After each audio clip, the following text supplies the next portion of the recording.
to another episode of Real Talk about real estate and real stuff. Our topic right now is like what happened this week in real estate. So today is actually May the 3rd, and we listed 4 listings last week, and they all have gone pending this week.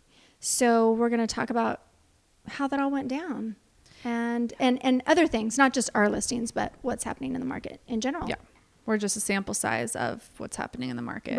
Right. So we put 4 listings on last week, and they all received multiple offers. Yep. We actually put 5 on. Yep. You had a lot that you listed. Plus a lot, yeah. Which didn't get multiple offers, but it sold within a week, which is crazy for lots in Paradise. Where was? I was in Paradise. Paradise, yeah. Okay.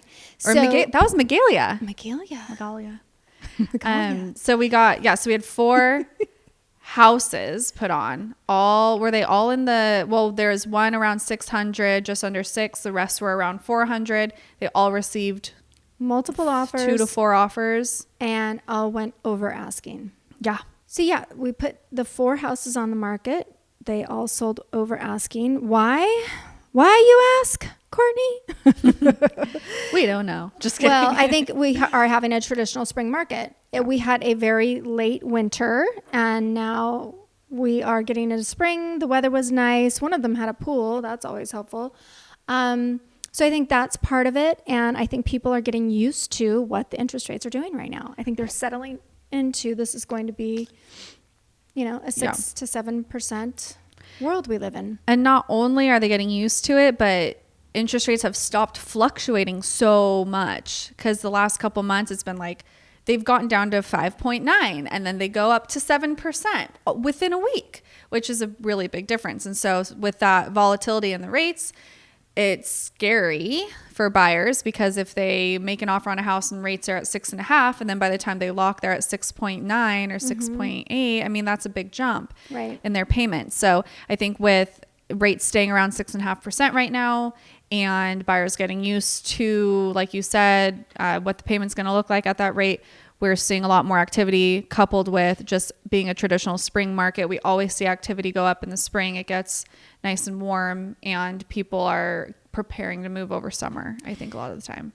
But the interesting twist comes with in our team meeting yesterday, when we asked how many people canceled an escrow in the last week, and we also had 4 cancellations. Mm-hmm. And when we asked why did the buyers cancel, it was based on inspections. Yep. So is it really about the condition of the property and the inspections? I actually think that people are still nervous. Yeah. Because one of them was my listing, and we did not even get a request for repairs. Mm-hmm. My client probably would have fixed what they wanted to fix, potentially anyway, depending on how extreme it was. But we didn't even get that. So I think that buyers are still a little bit timid, some buyers. But then again, when you get buyers that, like we had on some of our listings, that are offering, in one case, let's see, 20,000 over, and another one was like 30,000 over. Yeah. And my listing on Bidwall got a little bit over $15,000 over asking. And that was the week before, right? That was the week before. Mm-hmm. That's kind of like the last couple weeks is when things have really started picking up.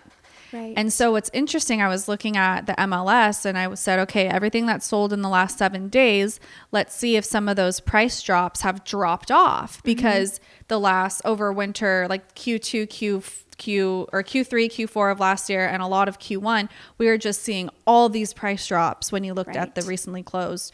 So now what's really interesting is a lot of them have those little green up arrows, meaning they got over asking price, but they all sold in this particular case, 8 days or less. So we're back to that market that we've been in for the last 3 years, where houses are selling quickly, they're getting multiple offers, they're selling over asking, and then the ones that did have that sold under asking or got price drops were on the market for a while, like months, some of them. Well, that makes sense. Yeah, it makes sense. So it just goes to show, though, that this market is shifting, where it was for a while, almost every house was getting under asking. Well, and what did Jill Seamus say yesterday? Cuteness wins. Like if the house is cute, if it's like updated and it's staged and it shows well, it's clean, versus the one that's maybe cluttered and dirty, and you have to be show ready, which we've definitely talked about that in the past. So yeah. I know that you said earlier that Byron had mentioned that we've hit the bottom. We've hit the bottom in prices. So that's what a lot of the big players in housing economics, like Kay Schiller, CoreLogic, Blackstone, I know I'm missing one, they've all said we've bottomed.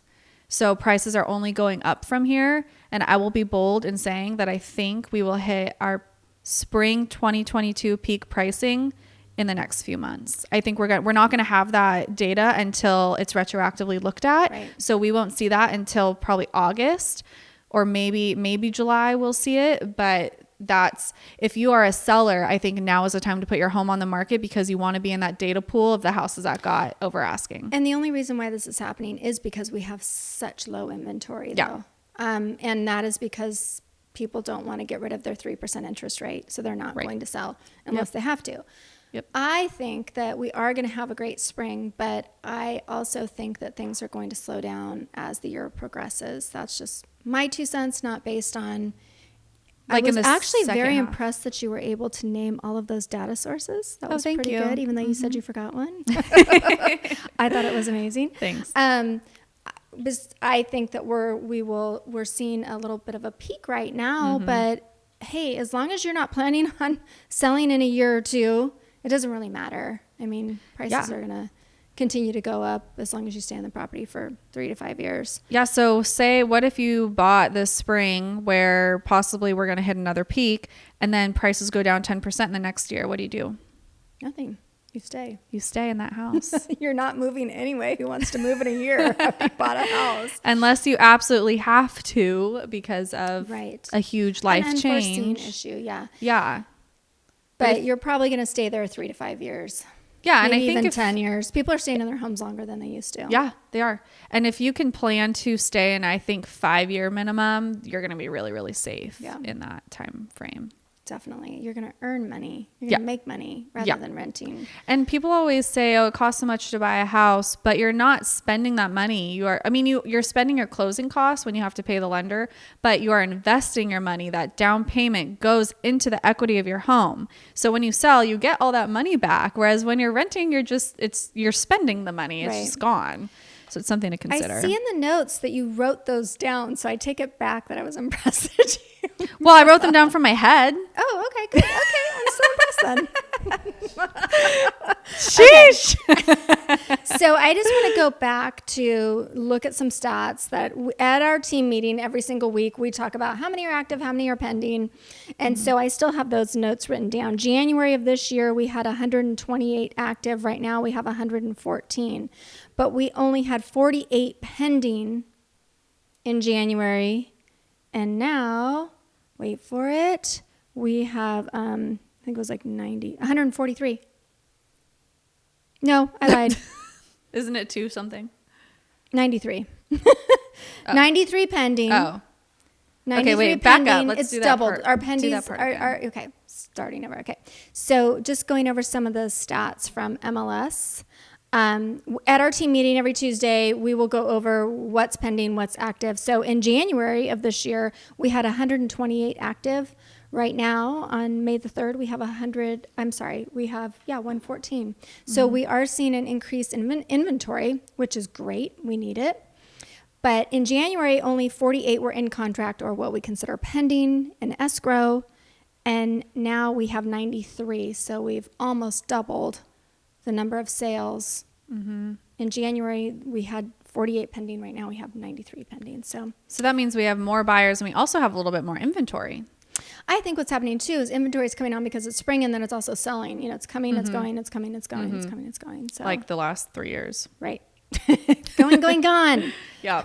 We kind of just had this like huge market shift halfway through last year, and now we're having another big market shift the other direction. You know, people are going to say we're talking about a bubble now. They're going to say, we're in a bubble. And then I say, well, what do you define a bubble? Right. What does bubble mean to you? Right.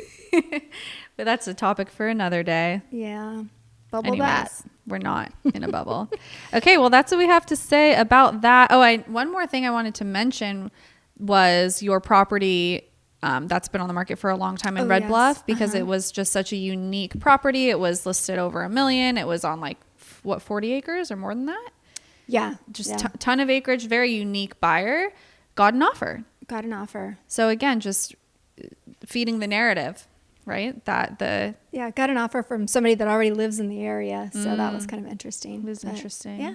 Cool. Thank you for joining us on this episode. Hopefully we, shed some light on what's going on in the current real estate market.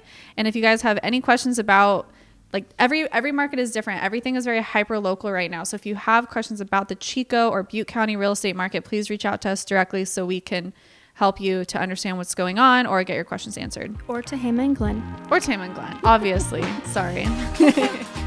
Peace out.